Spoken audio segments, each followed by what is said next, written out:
The sky over the Scottish Highlands burns golden grey, and the sound of thunder rolls through the stones. A figure walks alone across the moor, his steps heavy with questions the wind can't answer. The past isn't silent anymore, it's calling, louder than ever. Something is about to begin, or maybe something that never ended is about to return. The world feels caught between seasons.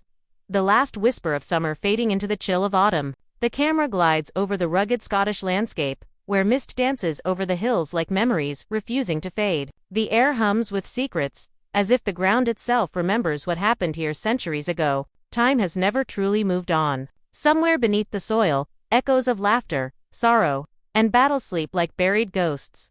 A shadow moves across the stone stall, steady, unsure. His coat flutters in the wind, his boots pressing into the earth that once carried legends. This is Henry, a man out of place, out of time, searching for something he can't yet name. Every step he takes seems to awaken the world around him. A distant echo of bagpipes hums through the fog. The sound feels both strange and familiar, as though it has followed him across lifetimes.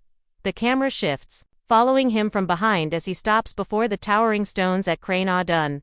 They stand like guardians of time, changing unbroken, watching. The wind howls through them, low and mournful. Henry's hand trembles as he reaches toward the nearest one. The air seems to shimmer, light bending, reality thinning. His breath catches. He doesn't understand why his heart races, or why the sound of the wind suddenly carries voices. A woman's whisper, a man's promise, names he doesn't know, yet somehow feels he should. Lightning flashes. For a moment, the scene blurs past and present twisting together. A vision flickers in the storm. A red-haired man standing proud in Highland tartan. A woman in a blue gown, her eyes full of both sorrow and strength. The image vanishes before he can focus. Henry steps back, gasping, as rain begins to fall. The drops hit the earth like seconds ticking away. The world feels alive watching him, testing him. He looks down and notices something half buried in the mud. A small, worn object, an old silver ring. Its design unmistakably from another time. The initials engraved inside catch the dim light. CF. His pulse quickens. He doesn't know what it means, but he knows this is no accident. The storm grows louder. The stones seem to hum, like a heartbeat matching his own. And in that heartbeat, something ancient stirs. The camera pulls back, revealing the vastness of the Highlands. The thunder swells, and the voice of fate itself seems to whisper through the wind. Time bends once more, and destiny calls across centuries. The scene fades to black. Only the sound of the storm remains. Rain has softened to a whisper by the time Henry reaches the crumbling gates of Lallybroch. The old stones rise like sentinels, darkened by centuries of weather and memory. Ivy crawls up the walls, claiming what time left behind. The great house stands silent now, but its silence isn't empty, it's alive, thick with stories, the kind that linger in the air long after the people are gone. Henry hesitates at the threshold. His boots press into wet earth as he looks up at the house that once held laughter, arguments, and the kind of love that outlived time itself. The front door groans when he pushes it open, as if the house is exhaling after years of holding its breath. The scent of dust and old wood fills the air. Sunlight slips through the cracks in the shutters, slicing the shadows into golden ribbons that dance across the floor. He steps inside. The sound of his footsteps echoes faintly, almost swallowed by the emptiness. Each step feels heavier than the last, as though the past itself resists being disturbed. He runs his fingers along the banister, its wood worn smooth by generations. Somewhere above him, a single floorboard creaks. It's just the wind, he tells himself, though a part of him knows better. He wanders through the main hall, where faded portraits hang like ghosts in gilded frames. Eyes painted 200 years ago seem to follow him, curious, wary. A woman's face, strong yet gentle, stares back from one painting. Her expression holds both knowledge and sorrow. Henry can't look away. Something about her feels familiar, like a dream he's almost remembered. Beneath the painting, the nameplate reads, Claire Fraser, Lady of Lallybroch. A flicker of light draws his attention to a nearby room. The library door stands ajar, and dust motes swirl in the slanted sunlight. He steps closer. Inside, shelves sag under the weight of forgotten books, their spines cracked and faded. On a table near the window lies a bundle wrapped in linen. He unties it carefully, revealing old papers, letters sealed with red wax, and a crest he's seen somewhere before. The Fraser crest. His pulse quickens. The ink has faded, but the words are still legible. The first line reads, "To whoever finds this, know that love can outlast even time itself." The handwriting is elegant but firm. Claire's voice seems to echo in his mind as he reads on, describing her struggle to choose between centuries, between duty and desire. It's not just a letter, it's a confession, a message to the future, maybe even to him. Henry sits in silence, the letter trembling slightly in his hands. The fire in the old hearth has long gone cold, yet he feels warmth rising in his chest, a strange mix of sorrow and wonder. How could words written lifetimes ago feel so personal? How could a stranger's story stir something so deep within him? He looks around again, and something catches his eye: a set of old medical instruments arranged neatly in a glass case. Rusted, delicate, purposeful. A stethoscope, a scalpel, and a leather pouch embossed with the initials CRF. He exhales slowly. The air feels different, now charged, watchful, as if the house itself knows he's found what he wasn't supposed to. Suddenly, the wind slams a window open. The sound cuts through the silence like a scream. Papers scatter across the floor. One sheet flutters to his feet. It's a page torn from a journal, the ink smudged but still readable. If time should open its door again, and if fate allows, I pray our son will find the truth we left behind. Henry Fraser's son. The word strikes like lightning. Could this be a coincidence? Or has he stepped into something written in blood long before he was born? His mind races, piecing together fragments he doesn't yet understand: the ring, the letters, the visions at the stones. The storm outside begins to rise again, thunder rolling over the hills. He looks toward the open doorway, half expecting someone to appear, but only shadows move. Yet in the silence that follows, he hears a voice, a woman's whisper, soft but clear, carried by the wind through the cracked walls. Find us, Henry. The truth is waiting. His heart pounds. He turns, staring at the painting of Claire once more. The light has shifted, and for an instant, her painted eyes seem alive, gleaming with something that wasn't there before. A warning or a welcome. Henry gathers the letters and the torn journal page, his mind spinning. He doesn't know where the path leads, but he knows he can't stop now. Outside, the storm rages again, the sky splitting open with lightning. And in that flash, as he steps out of Lallybroch, the camera lingers on the old portrait of Claire. A single crack forms across the canvas, running through her face like the fracture of time itself.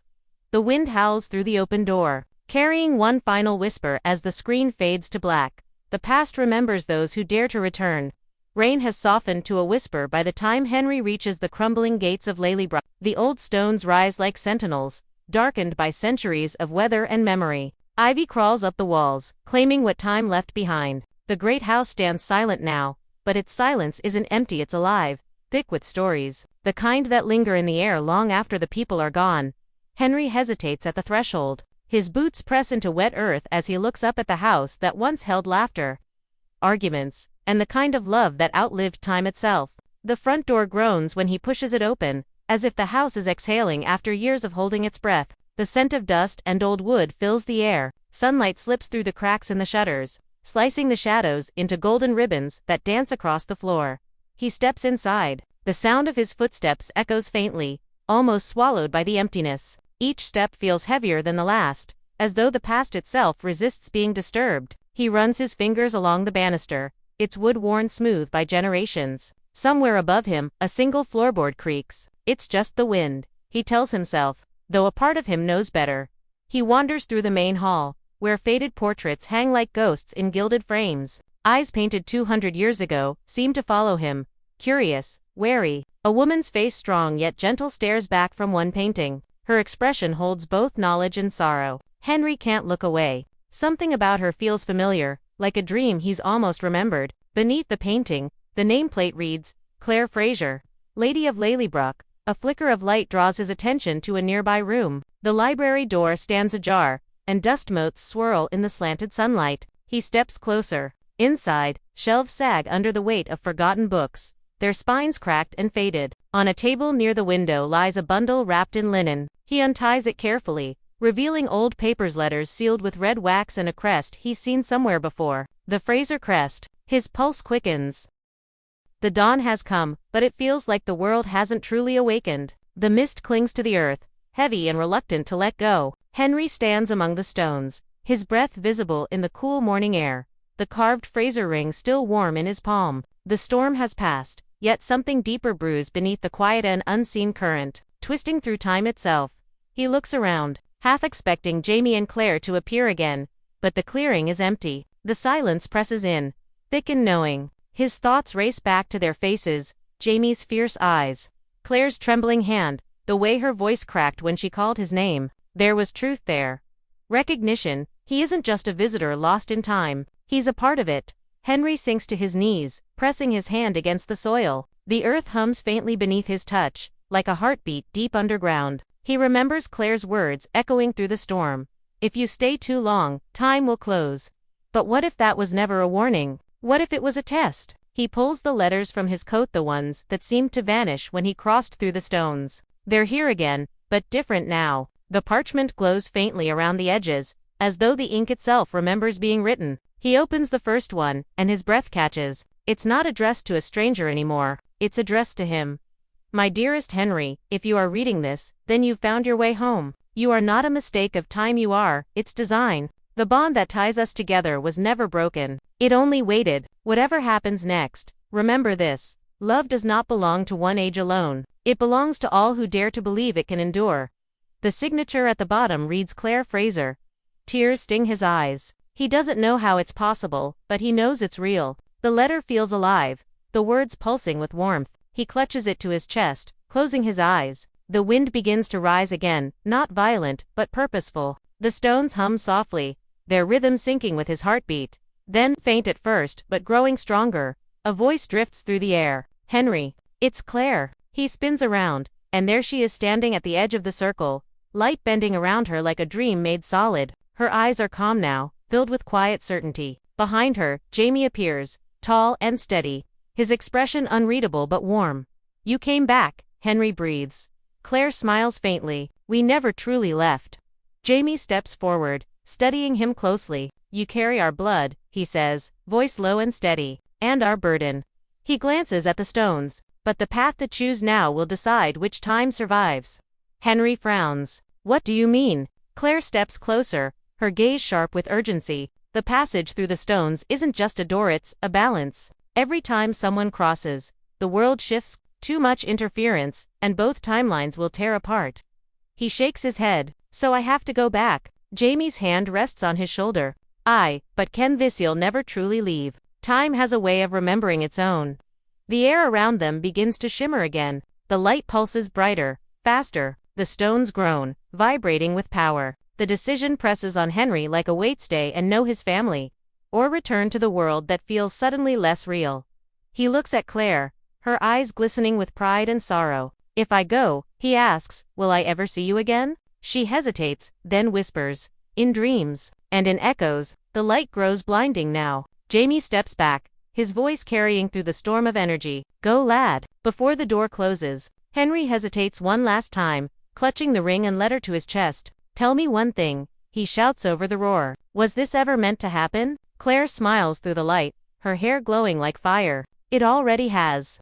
The stones erupt in brilliance, engulfing everything. For a heartbeat, all sound disappears. The world folds, stretches, and snaps back into place. Then silence. Henry wakes up on the moor.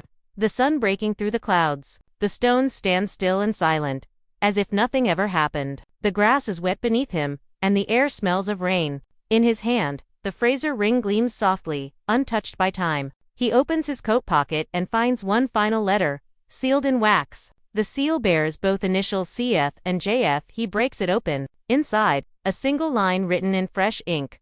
When the world forgets, the blood remembers. He smiles faintly, tears blurring his vision. As he walks away from the stones, the camera pans upward, showing the highlands stretching endlessly into the horizon. For a moment, the wind carries a faint echo. Claire's laugh. Jamie's voice, the hum of time still alive beneath the surface. The scene fades into twilight, the light golden and endless. On-screen text, Outlander Season 8. Henry meets Claire and Jamie. The final journey begins. The screen fades to black. The haunting melody of the Outlander theme returns, soft and distant, like the memory of a love that refuses to die.